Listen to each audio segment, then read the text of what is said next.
Hello and welcome to another episode of Cosmic Crow Tarot. Today we're going to be talking about the sign of Sagittarius and which tarot cards go along with it. In the major arcana, Temperance is the card most connected to Sagittarius. You can see three different illustrations of it here with the Rider-Waite,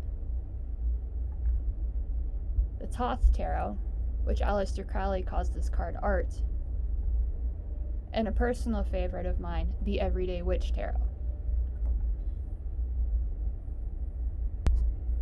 Temperance is a card of balance and putting things together, blending them together. Labeled 14 of the major arcana, you can reduce that down to 5, adding 1 and 4 together, showing change and transformation. It's taking the ideas that we have and making them better, taking two different situations and putting them together to create something new. Sagittarius is thought of as the optimistic philosopher of the Zodiac. So when it comes to new thinking and big ideas and seeing the big picture, well, that's the sign I most think about when I think of that. Let's start with this Rider-Waite Temperance and read what the guidebook has to say about it. Archangel Gabriel, the messenger angel, is depicted on the card. He bears the sign of the sun on his forehead. It is also the alchemist symbol of gold. Temperance and the moon card balance each other. Each has a pull and path under different circumstances. This card reflects the change of seasons and the embrace of new ideas. Temper is the act of repetition to invoke skill or to refine something, make sharper like a sword. Alchemy, blending and harmonizing oppositional forces and concepts, holding opposing ideas and fostering complexity in life, fusion producing evolution. In the northern hemisphere, at least, December and Sagittarius season is a time when the days get shorter, the nights get longer, and we're more dealing with being indoors because it's too cold and honestly miserable to be outside enjoying ourselves. So what better time to think of new ideas and come up with a new way forward?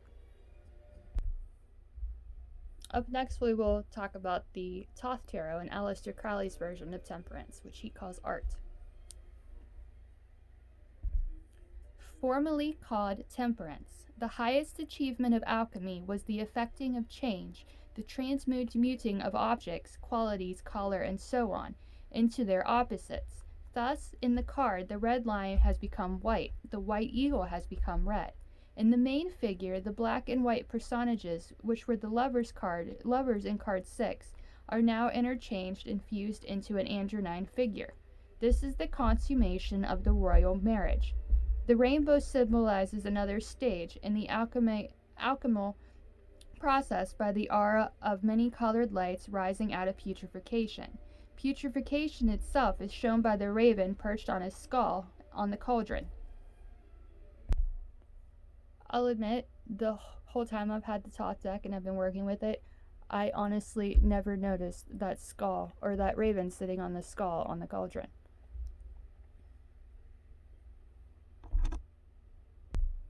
Up next, I'll read the description of the Everyday Witch Temperance, which honestly is the reason I love this deck so much.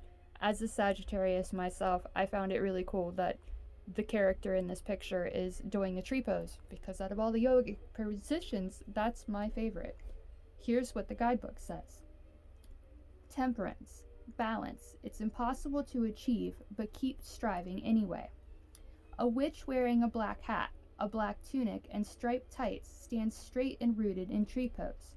She has one eye open and one eye closed. There is some space around her, but to one side there is a tray with cupcakes on it, a martini glass, and an open laptop. To the other side there is a plate with a bunch of carrots, complete with leafy green ends, a clear glass full of water with a slice of lemon on it, and a book. A small black kitten is licking frosting off one paw over by the cupcakes. The feeling of the card is lighthearted, yet perfectly balanced. How do you achieve balance in life? Our temperance witch would probably say, moderation in all things, including moderation, and then smile that angelic smile because she has managed to achieve what for most of us is simply impossible. That doesn't mean we can't try, though. Striving for balance is a never-ending task that requires both discipline and calm, along with the ability to go with the flow while staying rooted and strong. We never said it was easy, did we? Things to consider. Have you ever tried standing in tree pose? For most of us, the best we can hope for is to maintain it for a moment or two before we start to wobble. The keys to this yoga pose, much like the keys to life, are being rooted in the earth and to your own core, staying calm and composed, and not struggling too hard. If Temperance card appears in your reading, it may be a reminder to reach for your inner strength and take a deep breath. Is your life out of control? Perhaps it is time to work on moderation and calm to make sure you are paying attention to all aspects of your life. Work and play, time with others and time for yourself, striving and resting, indulgence, and self-discipline. Try to go with the flow, and every once in a while, treat yourself to a cupcake. It's not just the major arcana that shows Sagittarius, and every single sign, like I said, every zodiac sign has cards that go along with it. Court cards, minor arcana cards, we'll be looking at those too. Move these out of the way, and I'll give you the two cards related to Sagittarius. Well, court cards. Up first is the Knight of Wands, which rules the first and second decans of Sagittarius, along with the last decan of Scorpio. The last decan of Sagittarius and the first two decans of Capricorn are represented by the Queen of Pentacles. I love this illustration of the Knight of Wands from the Light Seer's Tarot, because she just looks so happy and enthusiastic, and she's kind of looking towards that horse in the background, giving me the idea that she's free-spirited and wild, and she lets that inner animal reign. Oh, that kind of makes sense.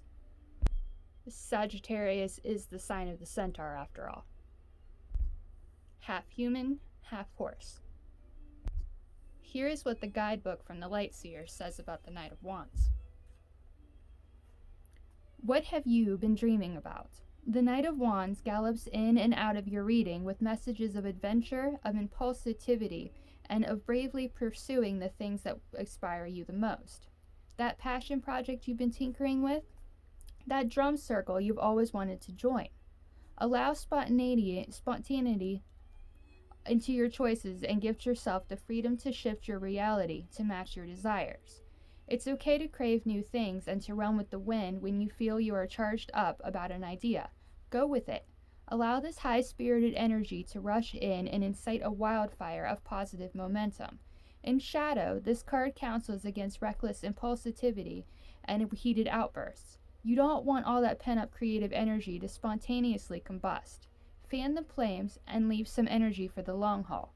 Make your passion work for you while whooshing yourself towards success.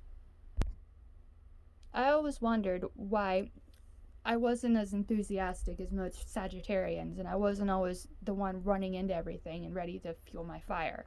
After learning a little bit about astrology, I figured out why. The third decan is ruled by the Queen of Pentacles. And I really wish I had a guidebook so I could read you about this card, but I don't. So we're just going to talk about it. In this illustration, we can see a beautiful woman holding a pentacle or coin. On her lap is a rabbit, which looks like he's terrified out of his mind. Rabbits represent fertility and fast moving and stuff like that. She's calm, collected, and in control. This queen knows what needs done to make her dreams come true and has the money and finances to back it up. I think I read this in the Tarot in Wonderland guidebook once, but the Queen of Pentacles is the one that has everything everything you would need in her purse. She's ready for anything, the most down-to-earth queen of the court cards. Lastly, but not least, we'll talk about the minor arcana cards related to Sagittarius.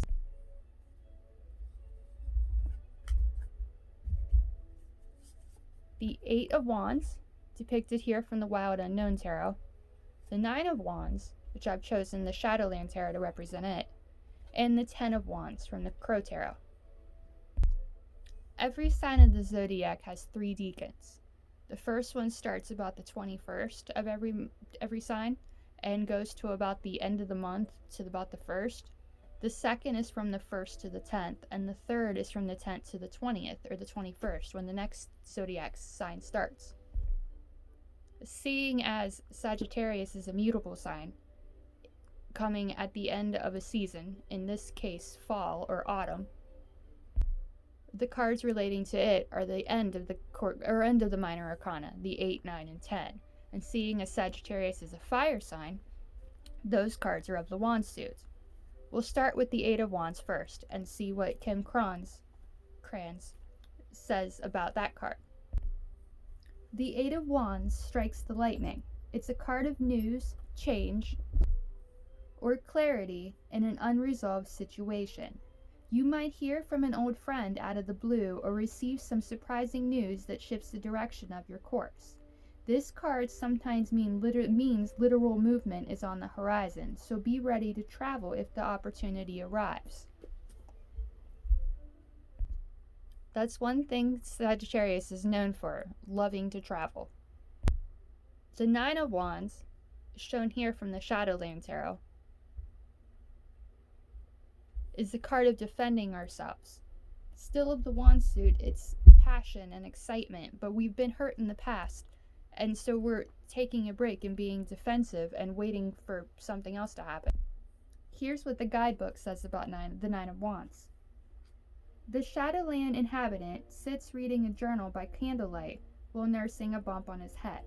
He will take his time reviewing past actions and assess what has led him to the point in his life before moving forward. The act of reflecting is vital for all of us.